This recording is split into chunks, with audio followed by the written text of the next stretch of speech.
Hello दोस्तों, आप सभी का बहुत बहुत स्वागत है आपके अपने YouTube channel study non stop पर। तो दोस्तों, कैसे हैं आप लोग? उम्मीद करता हूं आप सभी लोग अच्छे होंगे और आपकी तैयारी अच्छे से चल रही होगी। तो दोस्तों, आज के इस वीडियो में हम लोग इंडियन पॉलिटी का जो है दूसरा पार्ट कर रहे हैं, जिसमें क्वेश्चन नंबर 1 से लेकर के 200 तक आज करेंगे।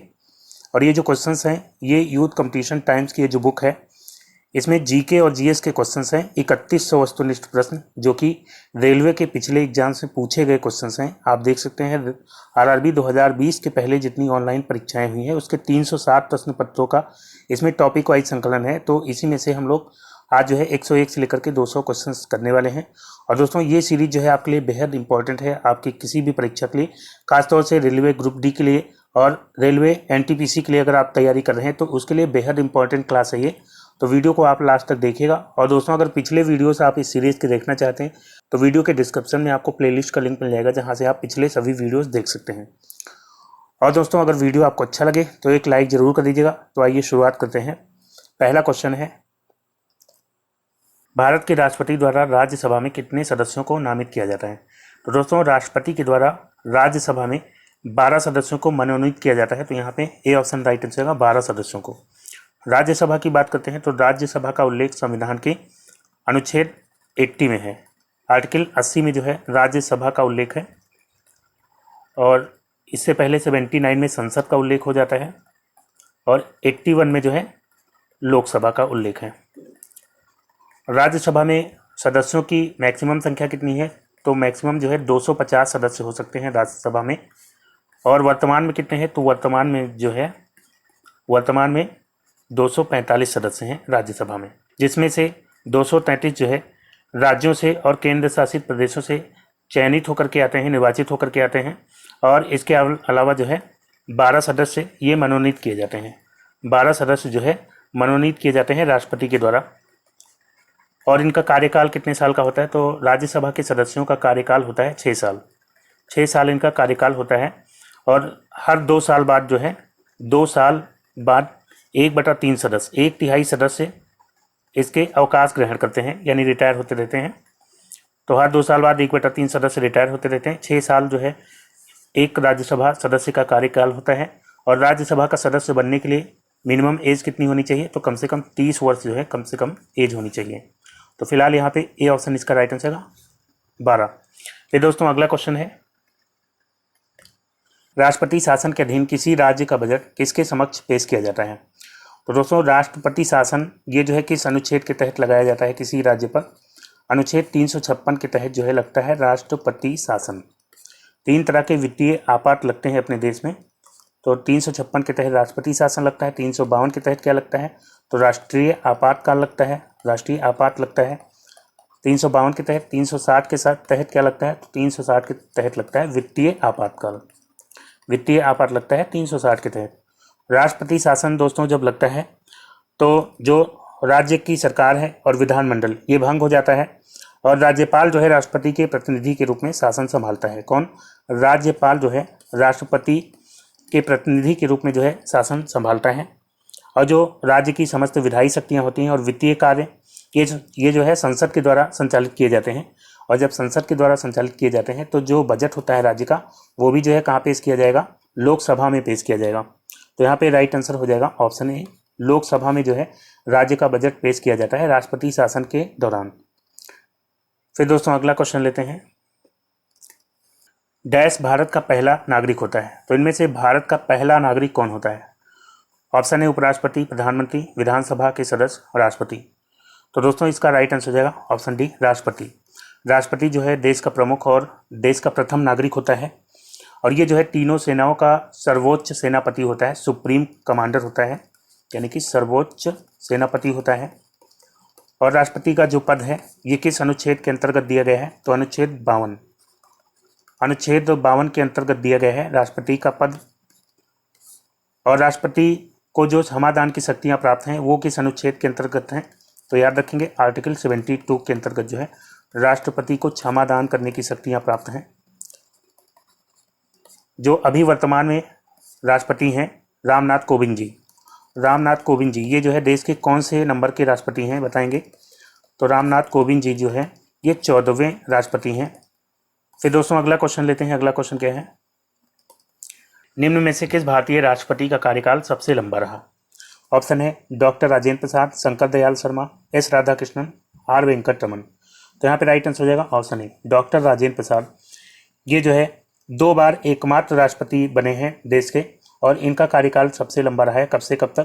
तो इनका कार्यकाल रहा है 26/1/1950 से लेकर के 26 जनवरी 1950 से लेकर के 13 मई 1962 तक इनका कार्यकाल रहा है। ये 2 बार राष्ट्रपति बन चुके हैं अपने देश के, तो इनका कार्यकाल सबसे लंबा रहा है। तो यहाँ पे राइट आंसर क्या हो जाएगा? ऑप्शन ए डॉक्टर राजेंद्र प्रसाद। फिर दोस्तों अगला क्वेश्चन लेते हैं। अगला क्वेश्चन क्या है?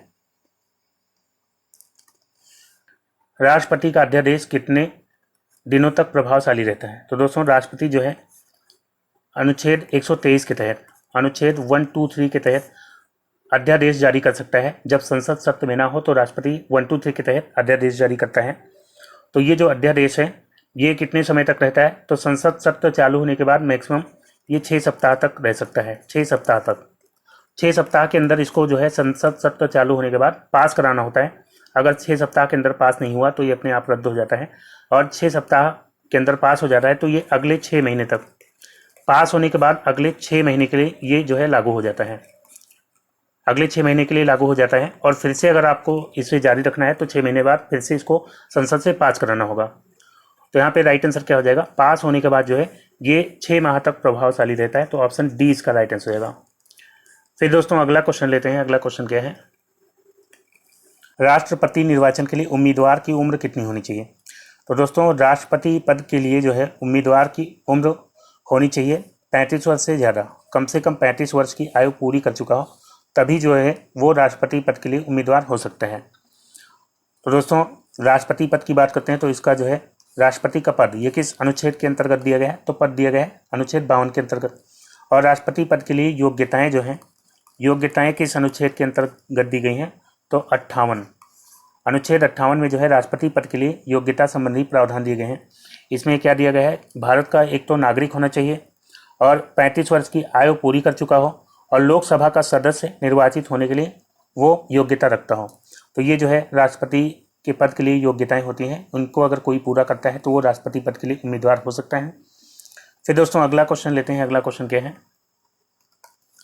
भारत के राष्ट्रपति को कार्य की शपथ कौन दिलाता है? तो राष्ट्रपति को जो है कार्य की शपथ कौन दिलाता है? ऑप्शन है लोकसभा अध्यक्ष, भारत के मुख्य न्यायाधीश, भारत के उपराष्ट्रपति, प्रधानमंत्री। तो दोस्तों यहाँ पे राइट आंसर क्या हो जाएगा? ऑप्शन बी भारत के मुख्य न्यायाधीश ये जो है राष्ट्रपति को पद की शपथ दिलाते हैं। और राष्ट्रपति के शपथ का प्रावधान ये जो है किस अनुच्छेद में दिया गया है? तो अनुच्छेद 60, आर्टिकल 60 जो है ये राष्ट्रपति के शपथ से संबंधित प्रावधान इसमें दिए गए हैं। तो दोस्तों यहाँ पे राइट आंसर क्या हो जाएगा? भारत के मुख्य न्यायाधीश ये जो है राष्ट्रपति को कार्य की शपथ दिलाते हैं। नेक्स्ट क्वेश्चन लेते हैं। अगला क्वेश्चन क्या है? भारत का संवैधानिक प्रमुख कौन होता है? तो दोस्तों भारत का संवैधानिक प्रमुख कौन होता है? ऑप्शन है राज्यपाल, संसद के प्रमुख, प्रधानमंत्री, राष्ट्रपति।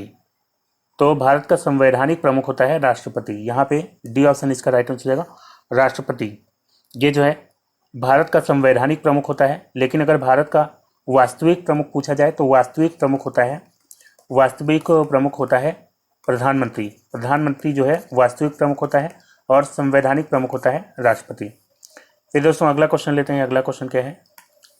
निर्वाचन मंडल जो भारत के राष्ट्रपति का चुनाव करता है का गठन कौन करता है? तो दोस्तों राष्ट्रपति के चुनाव का जो निर्वाचन मंडल है उसमें कौन कौन से सदस्य शामिल होते हैं ये यहाँ पे पूछा गया है। तो राष्ट्रपति के निर्वाचन की बात करते हैं तो निर्वाचन संबंधी प्रावधान किस अनुच्छेद में दिए गए हैं? तो राष्ट्रपति के निर्वाचन से संबंधी प्रावधान दिए गए हैं अनुच्छेद 54 में। अनुच्छेद 54 में जो है राष्ट्रपति के निर्वाचन संबंधी प्रावधान दिए गए हैं। और इसके अंतर्गत जो है राष्ट्रपति के निर्वाचन मंडल में कौन कौन से लोग शामिल होते हैं? तो संसद के दोनों सदनों के सदस्य होते हैं, राज्यसभा और लोकसभा के जो निर्वाचित सदस्य होते हैं, सभी सदस्य नहीं होते हैं, केवल निर्वाचित सदस्य। और इसके अलावा जो है विधानसभाएं जो राज्यों की विधानसभाएं होती हैं। और इसके अलावा केंद्र शासित प्रदेशों में जो है 2 जगह विधानसभाएं हैं, एक दिल्ली और एक पुडुचेरी। तो विधानसभाएं जितनी भी हैं उनके जो निर्वाचित सदस्य होते हैं, विधानसभाओं के भी निर्वाचित सदस्य जो है इसमें भाग ले सकते हैं राष्ट्रपति के निर्वाचन में। तो यहाँ पे राइट आंसर क्या हो जाएगा? ऑप्शन डी यहाँ पे राइट आंसर है, संसद और राज्य विधानसभाओं के निर्वाचित सदस्य। फिर दोस्तों अगला क्वेश्चन लेते हैं। अगला क्वेश्चन क्या है, भारत के 14वें राष्ट्रपति के रूप में शपथ लेने से पहले रामनाथ कोविंद कौन सा पदभार संभालते थे? तो दोस्तों यहाँ पे कुछ क्वेश्चंस में आपको गैप देखने को मिल सकता है, क्योंकि इस बुक में जो क्वेश्चंस हैं जितने बार एग्जाम्स में पूछे गए हैं उतने बार शामिल कर लिए गए हैं। तो मैंने जो क्वेश्चन एक बार से ज़्यादा बार पूछे गए हैं तो उनको हटा दिया है, क्योंकि बार बार उन्हीं क्वेश्चंस को करने से कोई फ़ायदा नहीं, तो वो क्वेश्चंस मैंने हटा दिए हैं। तो इसी वजह से कुछ क्वेश्चंस में आपको गैप देखने को मिल जाएगा। तो यहाँ पे जो है क्या पूछा गया, 14वें राष्ट्रपति के रूप में शपथ लेने से पहले रामनाथ कोविंद जो है कौन सा पदभार संभालते थे? तो 14वें राष्ट्रपति के रूप में शपथ लेने से पहले रामनाथ कोविंद ये जो है बिहार के राज्यपाल थे। बी ऑप्शन यहाँ पे इसका राइट आंसर हो जाएगा। फिर दोस्तों अगला क्वेश्चन लेते हैं। अगला क्या है, भारत के प्रथम मुस्लिम राष्ट्रपति कौन थे? तो दोस्तों भारत के प्रथम मुस्लिम राष्ट्रपति कौन थे? ऑप्शन है बीबी गिरी, डॉक्टर जाकिर हुसैन, डॉक्टर एपीजे अब्दुल कलाम, फ़खरुद्दीन अली अहमद। तो इसका राइट आंसर क्या हो जाएगा? Option B, doctor Zakir Hussain ये जो है प्रथम मुस्लिम राष्ट्रपति थे। कब से कब तक रहे? तो ये जो है 13 मई 1967 से लेकर के 3 मई 1969 तक जो है भारत के राष्ट्रपति पद पर रहे। और इनकी बात करते हैं तो ये जो है सबसे कम अवधि तक भी ये राष्ट्रपति भारत के रहे, और इनको 1954 में पद्म विभूषण से इनको सम्मानित किया गया था। कब? 1954 में। और 1963 में इनको सम्मानित किया गया था भारत रत्न से इनको 1963 में सम्मानित किया गया था। इनकी मृत्यु कब हुई? तो इनकी मृत्यु हुई थी 3 मई 1969 को इनकी मृत्यु हो जाती है, ऑफिस में ही अपने।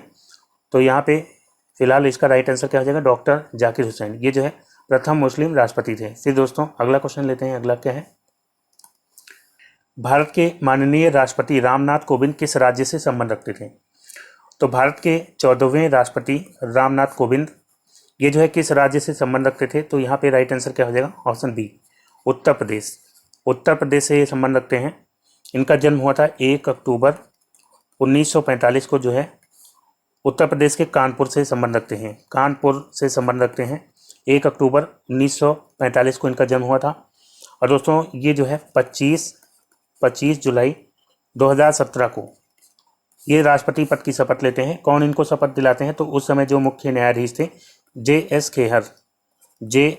खेहर जो कि उस समय मुख्य न्यायाधीश थे, वो जो है इनको शपथ दिलाते हैं।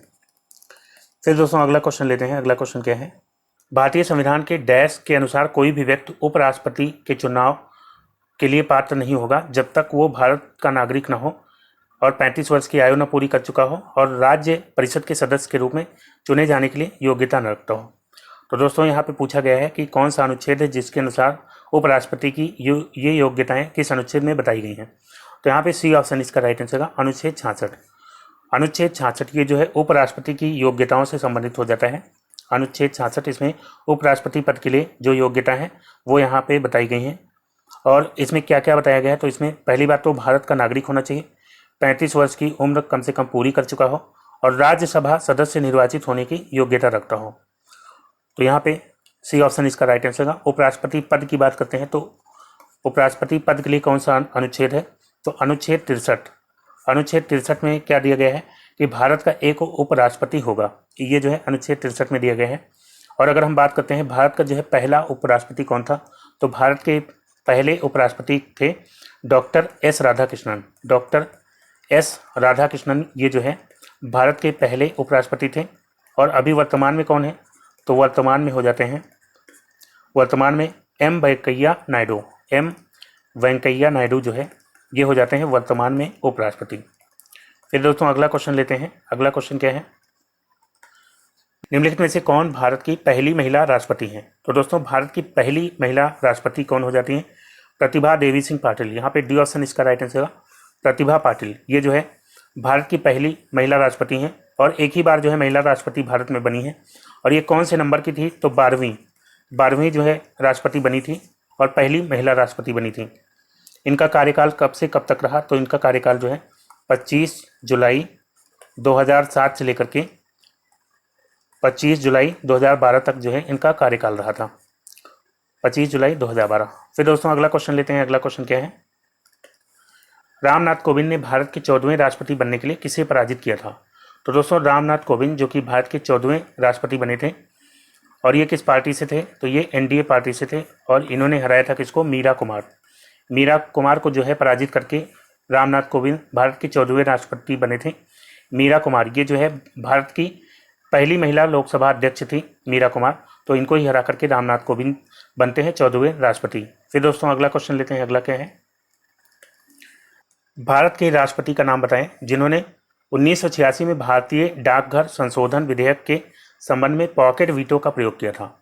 तो दोस्तों राष्ट्रपति अपनी विधायी शक्तियों के अंतर्गत वीटो पावर का इस्तेमाल कर सकता है। मुख्यतः 3 तरह के वीटो पावर का इस्तेमाल करता है। एक होता है आत्यंतिक वीटो, और एक होता है निलंबनकारी वीटो, और एक जो है पॉकेट वीटो।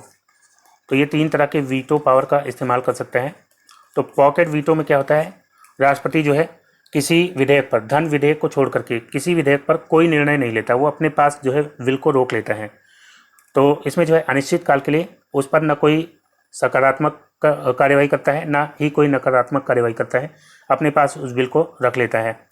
तो यहाँ पे राइट आंसर क्या हो जाएगा, 1986 में भारतीय डाकघर संशोधन विधेयक पर पॉकेट वीटो का प्रयोग किसने किया था, तो पहली बार जो है पॉकेट वीटो का प्रयोग किया गया था ज्ञानी जैल सिंह के द्वारा, और भारत डाकघर संशोधन विधेयक पर। तो यहाँ पे डी ऑप्शन इसका राइट आंसर है, ज्ञानी जैल सिंह। फिर दोस्तों नेक्स्ट क्वेश्चन लेते हैं। अगला क्या है, भारतीय गणराज्य में वित्तीय आपात स्थिति डैश द्वारा घोषित की जा सकती है। तो वित्तीय आपातकाल जो है किसके द्वारा घोषित की जा सकती है, तो दोस्तों अनुच्छेद 360 जो है इसके अंतर्गत वित्तीय आपातकाल लगाया जा सकता है राष्ट्रपति के द्वारा। यदि देश में कोई आर्थिक संकट आ जाए तो उस स्थिति में आर्टिकल 360 के अंतर्गत राष्ट्रपति जो है वित्तीय आपातकाल घोषित कर सकता है। तो ए ऑप्शन इसका राइट आंसर होगा। और कितने बार अभी तक भारत में वित्तीय आपातकाल लगा है, तो एक बार भी वित्तीय आपातकाल अपने देश में नहीं लगा है। फिर दोस्तों अगला क्वेश्चन लेते हैं। अगला क्या है, भारत के राष्ट्रपति के चुनाव के संबंध में होने वाले विवाद में अंतिम फैसला लेने का अधिकार किसका होता है। ऑप्शन है लोकसभा, चुनाव आयोग, प्रधानमंत्री, सुप्रीम कोर्ट। तो दोस्तों भारत के राष्ट्रपति के चुनाव के संबंध में कोई भी विवाद होता है तो उसमें अंतिम फैसला लेने का अधिकार होता है सुप्रीम कोर्ट के पास। तो यहाँ पे डी ऑप्शन राइट आंसर होगा, सुप्रीम कोर्ट। नेक्स्ट क्वेश्चन लेते हैं। अगला क्या है, निम्नलिखित में से कौन कभी भी भारत का उपराष्ट्रपति नहीं रहा है। ऑप्शन है मोहम्मद हामिद अंसारी, APJ अब्दुल कलाम, रामास्वामी वेंकट रमन, शंकर दयाल शर्मा। तो यहाँ पे इसका राइट आंसर होगा option B, APJ Abdul Kalam. ये जो है भारत के 11वें नंबर के राष्ट्रपति बने थे और ये कभी भी भारत के उपराष्ट्रपति नहीं रहे। तो यहाँ पे बी ऑप्शन इसका राइट आंसर होगा। इसके अलावा मोहम्मद हामिद अंसारी और रामास्वामी वेंकट रमन और शंकर दयाल शर्मा, ये तीनों लोग जो है भारत के उपराष्ट्रपति भी रह चुके हैं और राष्ट्रपति भी रह चुके हैं। फिर दोस्तों अगला क्वेश्चन लेते हैं। अगला क्या है, भारत में निम्नलिखित में से कौन से अधिकारी का चुनाव आनुपातिक प्रतिनिधित्व के आधार पर किया जाता है। ऑप्शन है प्रधानमंत्री, राष्ट्रपति, राज्यपाल, लोकसभा अध्यक्ष। तो क्या आंसर हो जाएगा इसका, ऑप्शन बी, राष्ट्रपति। इसका जो चुनाव है ये आनुपातिक प्रतिनिधित्व के आधार पर एकल संक्रमणीय मत पद्धति के द्वारा किया जाता है।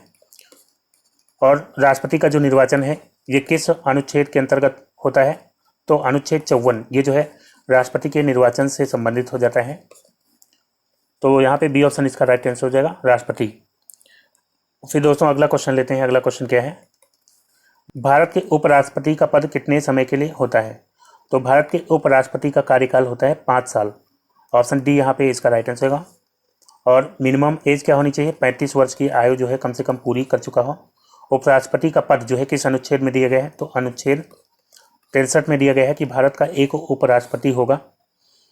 और उपराष्ट्रपति जो है राज्यसभा का पदेन सभापति होता है। ये किस अनुच्छेद में दिया गया है, तो अनुच्छेद 64 में दिया गया है। अनुच्छेद 64 में दिया गया है कि उपराष्ट्रपति राज्यसभा का पदेन सभापति होगा। फिर दोस्तों अगला क्वेश्चन लेते हैं, उपराष्ट्रपति के चुनाव से संबंधित किसी भी विवाद पर निर्णय कौन लेता है। तो दोस्तों भारत के उपराष्ट्रपति के चुनाव से संबंधित किसी भी विवाद पर अंतिम निर्णय होता है उच्चतम न्यायालय का। तो ऑप्शन ए इसका राइट आंसर होगा, उच्चतम न्यायालय। फिर दोस्तों अगला क्वेश्चन लेते हैं। अगला क्वेश्चन क्या है, निम्नलिखित में से कौन पदेन राज्यसभा अध्यक्ष के रूप में कार्य करता है। तो राज्यसभा का पदेन अध्यक्ष कौन होता है, उपराष्ट्रपति होता है। यहाँ पे ए ऑप्शन इसका राइट आंसर होगा। और ये जो है किस अनुच्छेद में कहा गया है, तो आर्टिकल 64 में कहा गया है कि राज्यसभा का पदेन सभापति कौन होगा? उपराष्ट्रपति होगा। आर्टिकल 65 इसमें क्या कहा गया है? तो आर्टिकल 65 में कहा गया है कि राष्ट्रपति की अनुपस्थिति में उपराष्ट्रपति जो है कार्यवाहक राष्ट्रपति के रूप में कार्य करेगा। फिर दोस्तों अगला क्वेश्चन लेते हैं। अगला क्वेश्चन क्या है? अगला है भारतीय संविधान के अनुसार भारत के उपराष्ट्रपति का चुनाव भारत के राष्ट्रपति द्वारा होता है या संसद के दोनों सदनों के सदस्यों द्वारा होता है या राज्यसभा के सदस्यों द्वारा होता है या विधानसभा एवं लोकसभा सदस्यों द्वारा होता है। तो दोस्तों अनुच्छेद आर्टिकल जो है 66 का क्लॉज 1 इसके अंतर्गत उपराष्ट्रपति के निर्वाचन मंडल में जो है संसद के दोनों सदनों के सदस्य होते हैं, दोनों सदनों के सभी सदस्य होते हैं। तो यहाँ पे बी ऑप्शन इसका राइट आंसर हो जाएगा। संसद के दोनों सदनों के यानी लोकसभा और राज्यसभा दोनों के सदस्य होते हैं और सभी सदस्य होते हैं, यानी कि निर्वाचित सदस्य भी होते हैं और मनोनीत सदस्य भी होते हैं। तो लोकसभा और राज्यसभा के सभी सदस्य भाग लेते हैं उपराष्ट्रपति के चुनाव में। तो यहाँ पे बी ऑप्शन इसका राइट आंसर हो जाएगा। और दोस्तों उपराष्ट्रपति का जो चुनाव होता है ये भी आनुपातिक प्रतिनिधित्व पद्धति के अनुसार होता है, एकल संक्रमणीय मत पद्धति के द्वारा।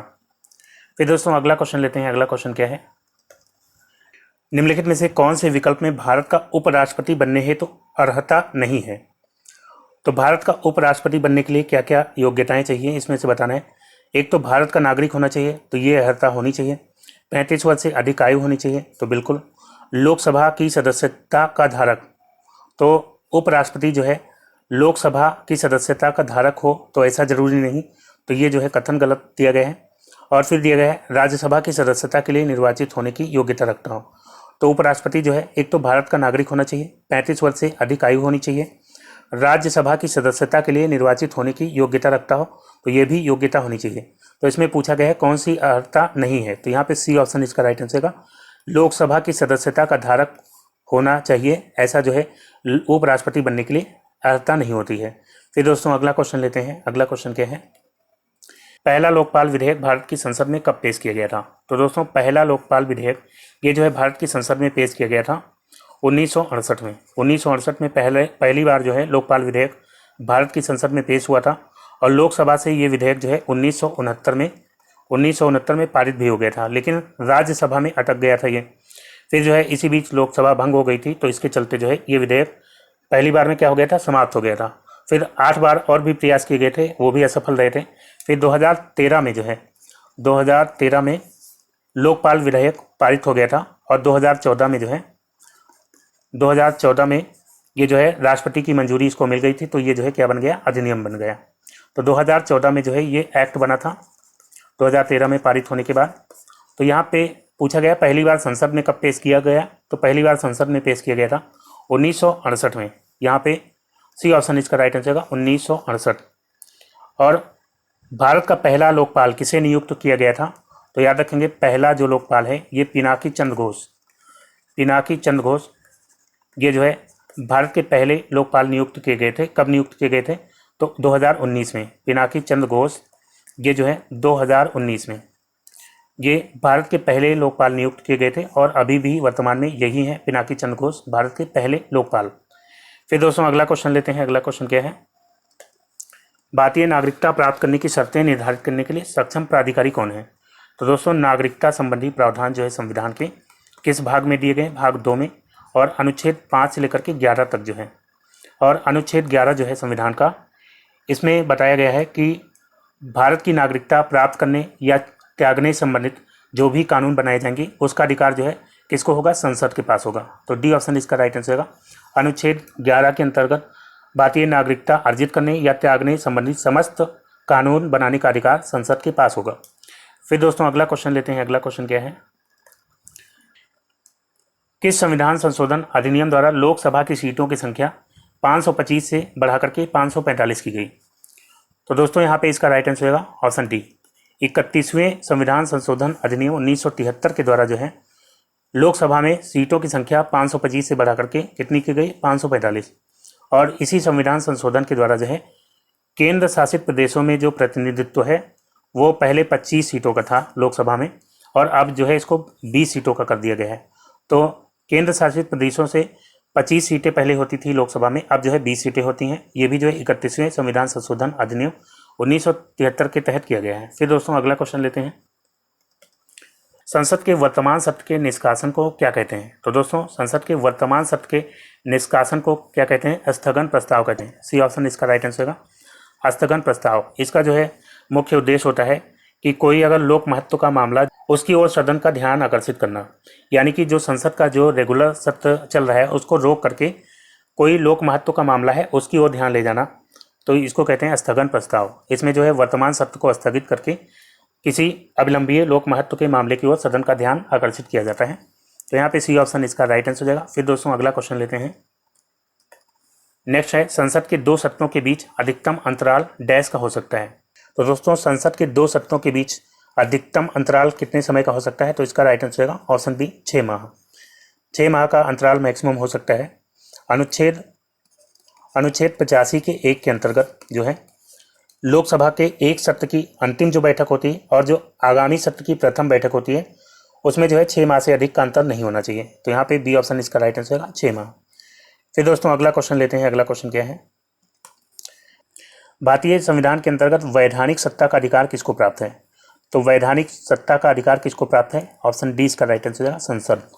संसद का आर्टिकल कौन सा होता है? तो 79 जो है, अनुच्छेद 79, ये जो है संसद से संबंधित है। और संसद के जो है 3 भाग होते हैं, एक तो लोकसभा होता है, लोकसभा, और लोकसभा का अनुच्छेद कौन सा हो जाता है? अनुच्छेद 81।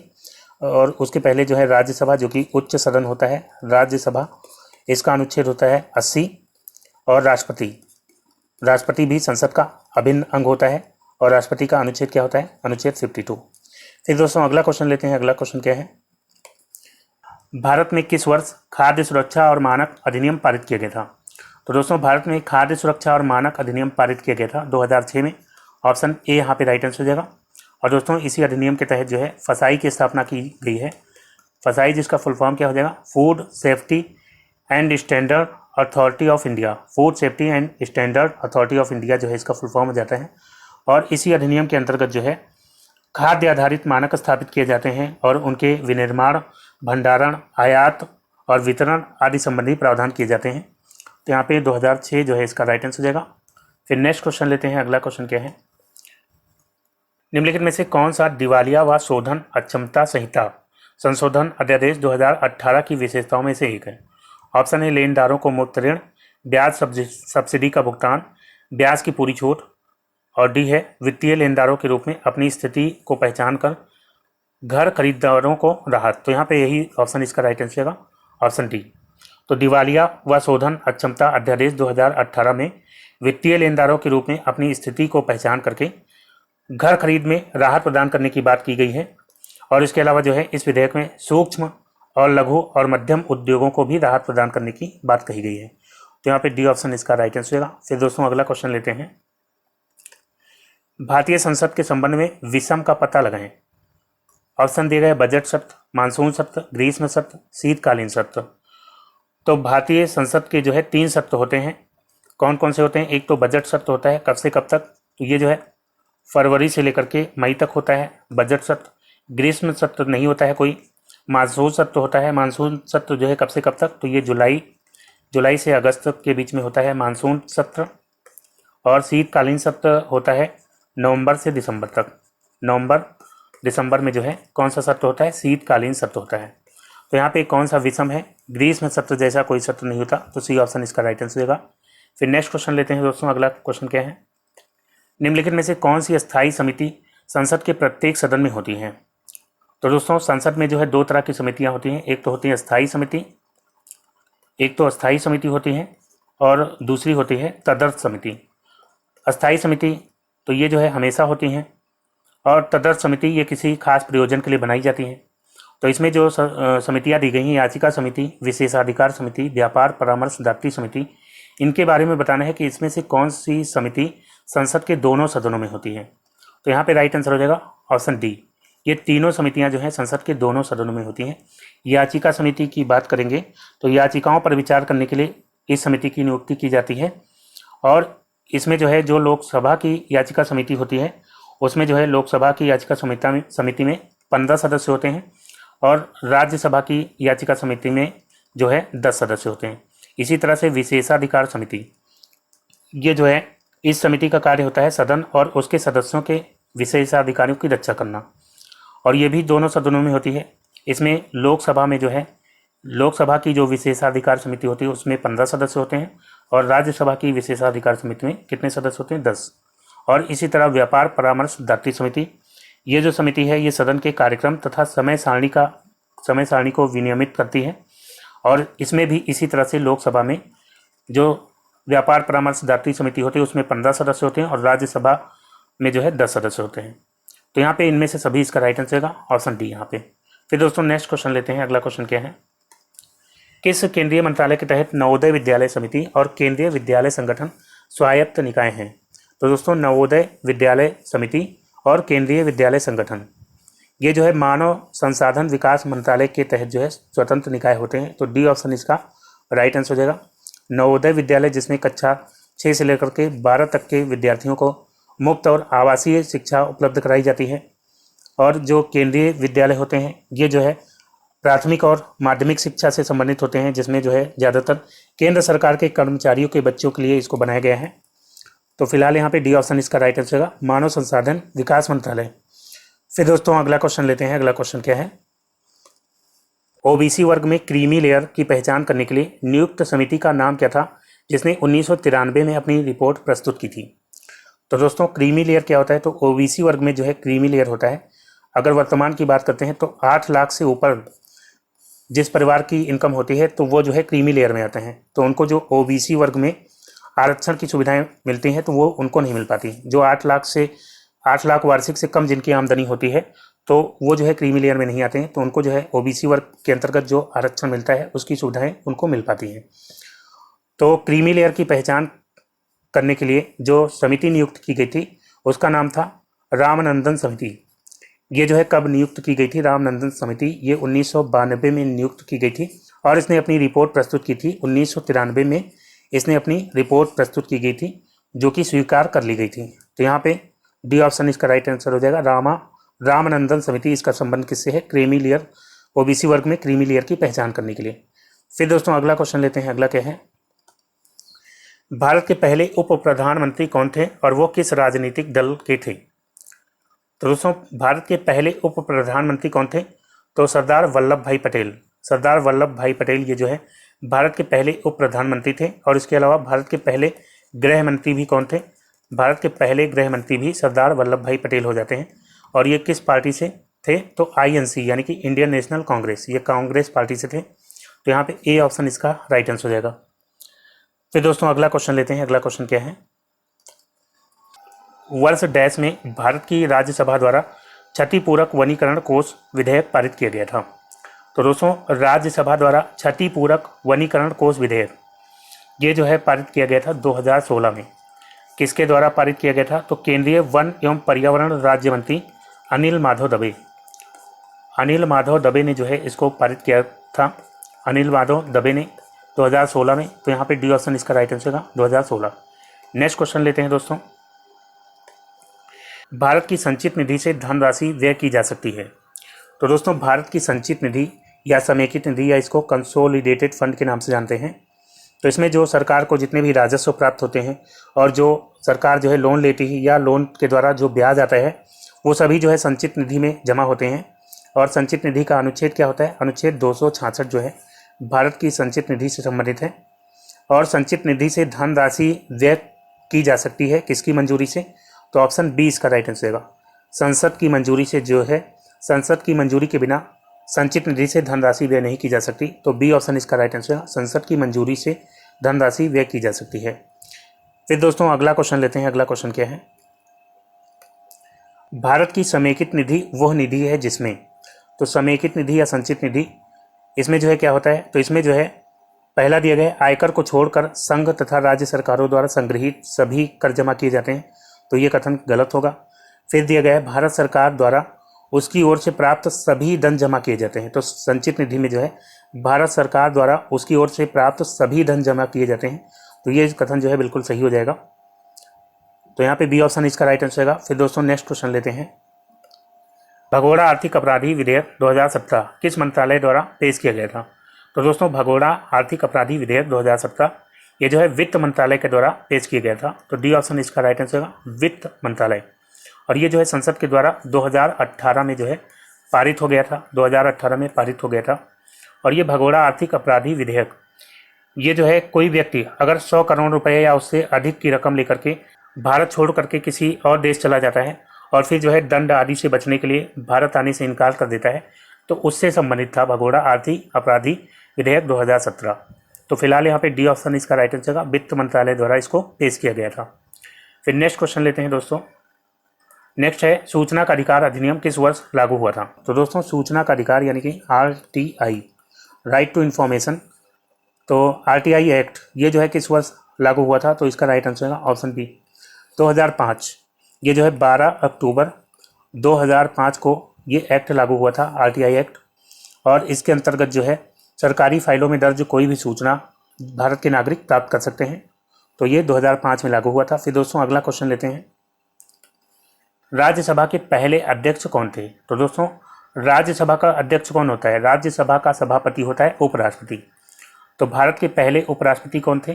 भारत के पहले उपराष्ट्रपति थे doctor S Radhakrishnan. Option C यहाँ पे राइट आंसर हो जाएगा डॉक्टर एस राधाकृष्णन, जो कि भारत के पहले उपराष्ट्रपति थे। और उपराष्ट्रपति जो है राज्यसभा का पदेन सभापति होता है। तो यहाँ पे सी ऑप्शन इसका राइट आंसर हो जाएगा। फिर दोस्तों अगला क्वेश्चन लेते हैं। राज्यसभा की सदस्यता पाने के लिए न्यूनतम आयु क्या होनी चाहिए? तो राज्यसभा की सदस्यता पाने के लिए पहले भी बात कर चुके हैं, न्यूनतम आयु कितनी होनी चाहिए? 30 वर्ष। 30 वर्ष की आयु होनी चाहिए राज्यसभा की सदस्यता पाने के लिए। तो यहाँ पे डी ऑप्शन इसका राइट आंसर होगा। और राज्यसभा के सदस्य का कार्यकाल कितना होता है? 6 वर्ष का इसका कार्यकाल होता है। और हर 2 साल में जो है हर 2 वर्ष में 1/3 सदस्य रिटायर होते रहते हैं। 1/3 सदस्य जो है क्या होते हैं? अवकाश ग्रहण करते हैं। फिर दोस्तों अगला क्वेश्चन लेते हैं। अपनी सरकार के विरुद्ध अविश्वास प्रस्ताव के दौरान भारत का प्रधानमंत्री मतदान में भाग नहीं ले सकता यदि वो राज्यसभा सदस्य है, या लोकसभा की विपक्षी पार्टियों द्वारा निषिद्ध किया गया है, या बहुमत में है, या लोकसभा सदस्य है। तो इसका राइट आंसर जाएगा ऑप्शन ए राज्यसभा सदस्य है। तो दोस्तों भारतीय संविधान के अनुच्छेद 75 के क्लॉज 3 के अनुसार जो मंत्रिपरिषद होती है वो लोकसभा के प्रति सामूहिक रूप से उत्तरदायी होती है। यानी कि सदन में जब तक बहुमत हासिल रहेगा तब तक मंत्रिपरिषद बनी रहेगी। और इसके खिलाफ जब अविश्वास प्रस्ताव पारित हो जाता है तो प्रधानमंत्री सहित जो है मंत्रिपरिषद को इस्तीफा देना होता है। और जो अविश्वास प्रस्ताव होता है इसमें लोकसभा के सदस्य ही केवल भाग ले सकते हैं। तो अगर प्रधानमंत्री राज्यसभा सदस्य हैं तो वो मतदान में भाग नहीं ले सकता। तो इसीलिए जो है ऑप्शन ए इसका राइट आंसर है। अगर प्रधानमंत्री राज्यसभा का सदस्य है और वो प्रधानमंत्री बना है तो वो जो है अविश्वास प्रस्ताव में मतदान नहीं कर सकता। फिर दोस्तों अगला क्वेश्चन लेते हैं। अखिल भारतीय सेवाओं के निर्माण के लिए कौन उत्तरदायी होता है? तो दोस्तों अखिल भारतीय सेवाओं के निर्माण के लिए जो है अनुच्छेद 312 के तहत राज्यसभा उत्तरदायी होता है। ऑप्शन ए इसका राइट आंसर होगा राज्यसभा। भारत में जो है कितनी अखिल भारतीय सेवाएं हैं? तो एक तो हो जाता है IAS IAS यानी कि भारतीय प्रशासनिक सेवाएं, दूसरा हो जाता है IPS भारतीय पुलिस सेवाएं, और तीसरा हो जाता है IFS भारतीय वन सेवा। तो 3 तरह की जो अखिल भारतीय सेवाएं हैं भारत में। इसके अलावा अगर कोई बनाना है नई तो उसके लिए 312 के तहत राज्यसभा 2/3 बहुमत से नई अखिल भारतीय सेवा का सृजन कर सकती है। तो यहाँ पे ए ऑप्शन इसका राइट आंसर होगा राज्यसभा। फिर दोस्तों अगला क्वेश्चन लेते हैं। अगला क्वेश्चन क्या है? राज्यसभा के सदस्यों का कार्यकाल कितना होता है? तो राज्यसभा के सदस्यों का कार्यकाल कितना होता है? 6 वर्ष होता है। फिर दोस्तों नेक्स्ट क्वेश्चन लेते हैं। वर्तमान में राज्यसभा की अधिकतम सदस्य संख्या क्या है? तो अधिकतम सदस्य संख्या कितनी हो सकती है? तो अधिकतम सदस्य संख्या हो सकती है 250। वर्तमान में जो है अधिकतम सदस्य संख्या 250 हो सकती है। हालांकि जो है अभी कितने हैं?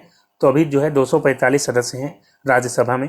तो यहाँ पे अधिकतम पूछा गया है, अधिकतम कितने हो सकते हैं? तो बी ऑप्शन यहाँ पे राइट आंसर होगा 250। फिर दोस्तों अगला क्वेश्चन लेते हैं। अगला क्वेश्चन क्या है? भारतीय संसद का उच्च सदन किसे कहा जाता है? तो भारतीय संसद का जो है उच्च सदन किसको कहा जाता है? उच्च सदन होता है राज्यसभा और निम्न सदन होता है लोकसभा। तो यहाँ पे सी ऑप्शन इसका राइट आंसर होगा राज्यसभा। इसका अनुच्छेद कौन सा होता है? 80 और लोकसभा का होता है 81। संसद का होता है, संसद का कितना होता है? 79 79। फिर दोस्तों अगला क्वेश्चन लेते हैं। अगला क्वेश्चन क्या है, राज्यसभा के सदस्यों का चुनाव किनके द्वारा किया जाता है।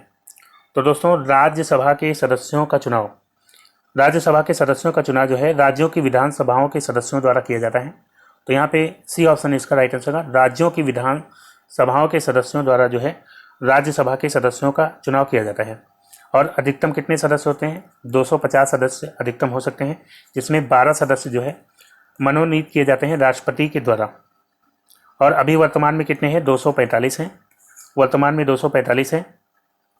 फिर दोस्तों अगला क्वेश्चन लेते हैं। अगला क्वेश्चन क्या है, सांसद स्थानीय विकास योजना के तहत प्रत्येक सांसद को उनके अपने क्षेत्र का विकास करने के लिए निर्धारित वार्षिक राशि है। तो दोस्तों सांसद स्थानीय विकास योजना, जिसको MP लैड के नाम से भी जानते हैं, तो इसके अंतर्गत जो है सांसद निधि में 5 करोड़ रुपए का प्रावधान है, 5 करोड़ रुपए का प्रावधान है, जिसके द्वारा वो अपने क्षेत्र का विकास कर सकते हैं। तो यहाँ पे ऑप्शन ए इसका राइट आंसर होगा। और ये जो सांसद निधि है इसकी शुरुआत कब से हुई थी, तो याद रखेंगे 23 दिसंबर 1993 से जो है सांसद निधि की शुरुआत हुई थी। और ये 5 करोड़ रुपए जो है 2 किस्तों में दिए जाते हैं, ढाई करोड़ करके, ढाई करोड़ करके 2 किस्तों में दिए जाते हैं। फिर दोस्तों अगला क्वेश्चन लेते हैं, भारतीय लोकसभा के वर्तमान अध्यक्ष कौन है। तो दोस्तों भारतीय लोकसभा के वर्तमान अध्यक्ष की बात करेंगे तो अभी जो है ओम बिरला भारतीय लोकसभा के वर्तमान अध्यक्ष हैं। और ये जो है 17वीं लोकसभा के अध्यक्ष हो जाते हैं, 17वीं लोकसभा के अध्यक्ष हो जाते हैं। और इनका जो संसदीय क्षेत्र है वो कहाँ का है, तो कोटा जो है इनका संसदीय क्षेत्र हो जाता है, कोटा राजस्थान। फिर दोस्तों अगला क्वेश्चन लेते हैं। अगला क्वेश्चन क्या है, मंत्रिपरिषद सामूहिक रूप से किसके प्रति उत्तरदायी होती है। तो दोस्तों मंत्रिपरिषद ये जो है सामूहिक रूप से किसके प्रति उत्तरदायी होती है, तो यहाँ पे ऑप्शन ए इसका राइट आंसर हो जाएगा, लोकसभा। तो अनुच्छेद 75 के क्लॉज 3 के अंतर्गत मंत्रिपरिषद लोकसभा के प्रति सामूहिक रूप से उत्तरदायी होती है। तो यहाँ पे ए ऑप्शन इसका राइट आंसर होगा। फिर दोस्तों नेक्स्ट क्वेश्चन लेते हैं। अगला क्वेश्चन क्या है, लोकसभा के सदस्य के रूप में योग्य होने के लिए आवश्यक न्यूनतम आयु क्या है। तो दोस्तों लोकसभा के सदस्य की योग्यता से संबंधित अनुच्छेद जो है कौन सा है, तो अनुच्छेद 84 में जो है लोकसभा सदस्यों की योग्यता से संबंधित प्रावधान दिए गए हैं। और इसके अनुसार जो है लोकसभा का सदस्य बनने के लिए न्यूनतम आयु क्या होती है, 25 वर्ष। ऑप्शन ए यहाँ पे राइट आंसर होगा, 25 वर्ष। फिर दोस्तों अगला क्वेश्चन लेते हैं, लोकसभा की अधिकतम संख्या क्या है। लोकसभा सदस्यों की अधिकतम संख्या क्या हो जाती है, तो इसका राइट आंसर हो जाएगा ऑप्शन सी, 550। पहले जो है 552 हुआ करती थी, 550 जो है निर्वाचित होते थे और 2 सदस्य जो है मनोनीत किए जाते थे। और ये जो है कैसे सदस्य होते थे, ये आंग्ल भारतीय एंग्लो इंडियंस होते थे जो कि मनोनीत किए जाते थे अनुच्छेद 331 के अंतर्गत। और इसको जो है 2019 में इस प्रावधान को ख़त्म कर दिया गया है 126वें संविधान संशोधन के द्वारा। तो अभी जो है वर्तमान में लोकसभा में अधिकतम संख्या कितनी हो सकती है, 550। और अभी हैं कितने लोकसभा में सदस्य, तो अभी जो है 545 जो है लोकसभा में सदस्यों की संख्या है। फिर दोस्तों अगला क्वेश्चन लेते हैं। अगला क्या है, इनमें से कौन लोकसभा में स्पीकर रहा है। तो दोस्तों ऑप्शन दिए गए TN सेशन, मल्लिकार्जुन खड़गे, सुमित्रा महाजन, सुषमा स्वराज। तो राइट आंसर हो जाएगा यहाँ पे ऑप्शन सी, सुमित्रा महाजन। सुमित्रा महाजन ये जो है दूसरी महिला लोकसभा स्पीकर रही हैं। पहली जो है कौन थी, पहली मीरा कुमार थी, पहली लोकसभा महिला अध्यक्ष जो है मीरा कुमार थी। और दूसरी हो जाती हैं सुमित्रा महाजन, ये जो है दूसरी हो जाती हैं। और ये जो है 16वीं लोकसभा, जो 16वीं लोकसभा थी 2014 से लेकर के 2019 तक, तो उसमें जो है ये लोकसभा अध्यक्ष रही थी। तो यहाँ पे सी ऑप्शन इसका राइट आंसर है, सुमित्रा महाजन। फिर दोस्तों अगला क्वेश्चन लेते हैं। अगला क्या है, लोकसभा सदस्यों के कार्यकाल की अवधि कितनी होती है। तो दोस्तों भारतीय संविधान के अनुच्छेद 83 के क्लॉज 2 के अनुसार, आर्टिकल 83 के 2 के अनुसार जो है लोकसभा का जो कार्यकाल है वो प्रथम बैठक की तारीख से लेकर के 5 वर्ष तक होता है, 5 वर्ष तक का कार्यकाल होता है। तो यहाँ पे डी ऑप्शन इसका राइट आंसर होगा। हालांकि राष्ट्रपति जो है प्रधानमंत्री की सलाह से इसको पहले भी भंग कर सकता है। और इसके अलावा जो है आपातकाल के दौरान संसद विधि द्वारा लोकसभा के कार्यकाल को बढ़ाया भी जा सकता है। तो यहाँ पे फिलहाल जो है 5 वर्ष इसका राइट आंसर हो जाएगा। फिर नेक्स्ट क्वेश्चन लेते हैं। अगला क्वेश्चन क्या है, भारत के संसद में लोकसभा के प्रथम अध्यक्ष कौन थे। तो दोस्तों लोकसभा के प्रथम अध्यक्ष कौन हो जाएंगे? तो प्रथम अध्यक्ष थे जीवी मावलंकर, या इनको गणेश वासुदेव मावलंकर के नाम से जानते हैं। तो बी ऑप्शन इसका राइट आंसर होगा, गणेश मावलंकर। ये जो है लोकसभा के प्रथम अध्यक्ष थे। भारतीय संविधान के किस अनुच्छेद में लोकसभा के अध्यक्ष और उपाध्यक्ष के बारे में प्रावधान है? तो लोकसभा के अध्यक्ष और उपाध्यक्ष पदों का प्रावधान जो है भारतीय संविधान के अनुच्छेद 93 में किया गया है। और लोकसभा के प्रथम उपाध्यक्ष कौन थे? तो प्रथम उपाध्यक्ष थे M.A. अयंगर। ये जो है प्रथम उपाध्यक्ष हो जाते हैं। फिर दोस्तों अगला क्वेश्चन लेते हैं। अगला क्या है? लोकसभा में उन सदस्यों की संख्या कितनी है जिन्हें राज्यों के विभिन्न चुनाव क्षेत्रों से सीधे जनता द्वारा चुना जाता है? तो दोस्तों लोकसभा में अधिकतम संख्या कितनी हो सकती है लोकसभा के सदस्यों की? तो 550 हो सकती है, जिसमें से 530 सदस्य जो है ये चुने जा सकते हैं राज्यों से और 20 सदस्य चुने जाते हैं केंद्र शासित प्रदेशों से। तो यहाँ पे राइट आंसर क्या हो जाएगा? यहाँ पे राज्यों के विभिन्न चुनाव क्षेत्रों से जनता द्वारा चुने जाते हैं, तो 530 सदस्य हो जाएगा यहाँ पे सी ऑप्शन। फिर नेक्स्ट क्वेश्चन लेते हैं दोस्तों। अगला क्वेश्चन क्या है? लोकसभा में केंद्र शासित प्रदेशों से अधिकतम कितने सदस्य हो सकते हैं? तो केंद्र शासित प्रदेशों से मैंने आपको बताया 20 सदस्य हो सकते हैं। ये ऑप्शन यहाँ पे राइट आंसर हो जाएगा। नेक्स्ट क्वेश्चन लेते हैं। अगला क्या है? लोकसभा की बैठक के गठन के लिए आवश्यक कोरम सदन के कुल सदस्यों का कितना भाग होता है? तो कोरम यानी कि गणपूर्ति, यानी कि सदन की बैठक स्टार्ट करने के लिए कुल सदस्यों का कम से कम कितना भाग जो है, न्यूनतम संख्या कितनी होनी चाहिए, वो होता है कोरम। तो लोकसभा की बैठक के गठन के लिए जो है आवश्यक कोरम सदन के कुल सदस्यों का 1/10 भाग होना चाहिए। तो यहाँ पे डी ऑप्शन इसका राइट आंसर हो जाएगा। 10वां भाग कम से कम होना चाहिए। कम से कम 1/10 भाग सदस्य जो है उपस्थित होंगे, तभी जो है सदन की बैठक स्टार्ट होगी।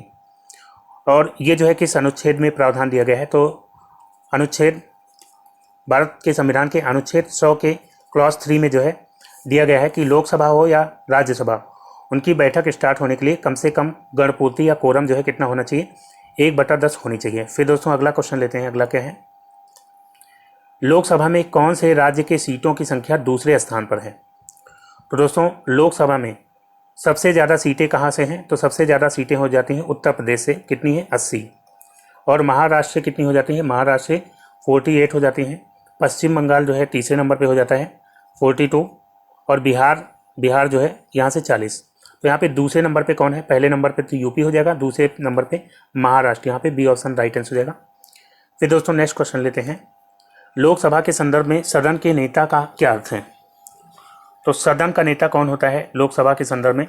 सदन का नेता होता है प्रधानमंत्री या उसके द्वारा नामित कोई मंत्री। तो बी ऑप्शन इसका राइट आंसर होगा। प्रधानमंत्री या उसके द्वारा नामित कोई मंत्री, वो जो है क्या होता है? सदन का नेता होता है। फिर दोस्तों अगला क्वेश्चन लेते हैं। अगला क्या है? किस प्रधानमंत्री की मृत्यु के बाद गुलजारी लाल नंदा ने दूसरी बार कार्यवाहक प्रधानमंत्री के रूप में पदभार संभाला था? तो दोस्तों लाल बहादुर शास्त्री भारत के दूसरे प्रधानमंत्री थे। लाल बहादुर शास्त्री जो है भारत के दूसरे प्रधानमंत्री थे और इनकी मृत्यु के बाद जो है गुलजारी लाल नंदा ने दूसरी बार कार्यवाहक प्रधानमंत्री के रूप में पदभार संभाला था। तो यहाँ पे राइट आंसर क्या हो जाएगा? ऑप्शन ए, लाल बहादुर शास्त्री इसका राइट आंसर होगा। नेक्स्ट क्वेश्चन लेते हैं दोस्तों। इनमें से कौन से भारतीय प्रधानमंत्री ने संसद का सामना नहीं किया? तो पूछा गया है कौन से भारतीय प्रधानमंत्री हैं जो कभी संसद नहीं गए। तो दोस्तों यहाँ पे राइट आंसर होगा ऑप्शन डी, चौधरी चरण सिंह। चौधरी चरण सिंह ये जो है इनका कार्यकाल रहा था 28 जुलाई 1979 से लेकर के 14 जनवरी 1980 तक जो है इनका कार्यकाल रहा था।